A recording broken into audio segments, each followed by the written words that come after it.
bermanfaat. Rahma El Yunusiyah merupakan anak bungsu dari 5 bersaudara. Beliau lahir dari pasangan suami istri Muhammad Yunus bin Imanuddin dan Rafiah. Rahma El Yunusiyah lahir pada hari Jumat tanggal 20 Desember tahun 1900 Masehi, bertepatan pada tanggal 1 Rajab 1318 Hijriah, di negeri Bukit Sarungan, Padang Panjang. Neneknya dari pihak ibu berasal dari negeri Empat Angkat, Bukit Tinggi, Kabupaten Agam, yang turun ke Padang Panjang di Bukit Sarungan pada sekitar abad ke-18. Secara gen beliau berasal dari suku Sikumbang dengan kepala suku bergelar Datuk Bagindo Maharajo. Ayahnya merupakan seorang ulama besar di negeri Pandai Sikat, Padang Panjang yang menjabat sebagai Qodhi. Beliau juga seorang haji yang pernah menuntut ilmu di Mekah selama 4 tahun, seperti kakeknya Imanuddin. Ayah Rahma merupakan seorang yang ahli falak dan pemimpin tarekat Naksabandiyah. Kakek Imanuddin sendiri masih memiliki hubungan keluarga dengan haji miskin dari Pandai Sikat, salah seorang hariman Nan Salapan pada Perang Paderi pada tahun-tahun 1822 sampai tahun 1838 Masehi. Selain itu, beliau juga masih memiliki pertalian saudara dengan Tuanku Nan Pulang Dirau, ulama Minangkabau yang hidup pada masa Perang Paderi. Dilihat dari latar belakang keluarganya, Rahma berasal dari keluarga yang tidak hanya taat agama melainkan berasal dari keluarga yang turut berjuang dalam pembaharuan Islam di Sumatera Barat. Rahma dibimbing langsung oleh kakak sulungnya yaitu Zainuddin Labai. Lewat kakaknya ini Rahma mendapatkan banyak ilmu dan dorongan yang sangat berarti bagi perkembangan intelektualnya.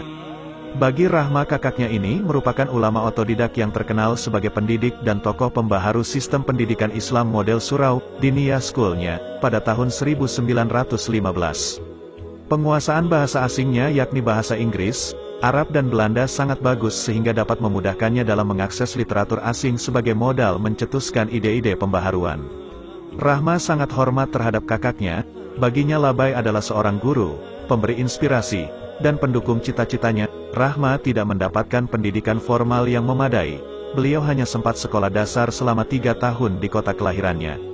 Meskipun begitu kemampuan baca tulis Arab dan Latin beliau didapatkan dari kakaknya, Zainuddin Labai dan Muhammad Rashid. Beliau juga rajin membaca buku karangan Labai.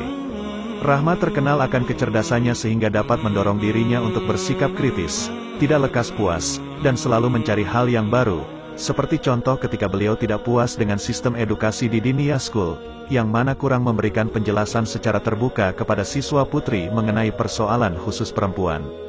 Hal ini yang membuatnya merasa perlu memperdalam pelajaran agamanya di sore hari dengan berguru kepada Haji Rasul yaitu Haji Abdul Karim Amrullah, ayah Buya Hamka di Surau Jembatan Besi, Padang Panjang.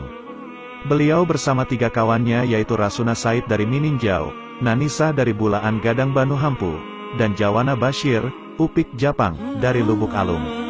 Ketika terjadinya gempa bumi pada tanggal 28 Juni tahun 1926, yang menyapu Padang Panjang dan sekitarnya termasuk Surau Jembatan Besi, membuat Haji Rasul memutuskan untuk kembali ke kampungnya di Sungai Batang, Maninjau. Kejadian ini membuat Rahma melanjutkan belajar agamanya kepada Tuanku Mudo Abdul Hamid Hakim, Syekh Abdul Latif Rashidi, Syekh Muhammad Jamil Jambek, dan Syekh Daud Rashidi. Pada usia 15 tahun Rahma dijodohkan oleh orang tuanya. Lalu di tahun 1922 suaminya berkeinginan untuk menikah lagi. Ketika suaminya meminta izin untuk berpoligami, Rahma menolak keras keinginan suaminya itu. Meskipun tidak secara langsung menolaknya, ketika diberi pilihan untuk menerima atau memilih cerai, beliau memilih untuk cerai. Setelah resmi bercerai, Rahma aktif melakukan gerakan memperjuangkan hak para perempuan. Beliau menjadi pemimpin rapat dengan para ibu-ibu di Padang Panjang. Kegiatan seperti sering mendapatkan sorotan curiga dari Belanda, sehingga membuatnya pernah dihukum dengan denda 100 gulden yang dituduh membicarakan politik dan menjadi anggota pengurus Serikat Kaum Ibu Sumatera. Perjuangannya untuk mengangkat derajat kaum perempuan terus beliau gencarkan, dengan bukti didirikannya Diniyah Putri School Padang Panjang pada tanggal 1 November tahun 1923. Beliau sendiri yang mengurus sekolah tersebut atas bekal belajar kepada kakaknya. Ketika kakaknya meninggal dunia pada tahun 1924, Rahma sangat sedih kehilangan seorang kakak yang sekaligus gurunya itu. Kakaknya telah meninggalkan bekal buat Rahma suatu prinsip yang kuat, sebuah prinsip untuk menolak bantuan dari pemerintah Belanda dalam memajukan sekolahnya.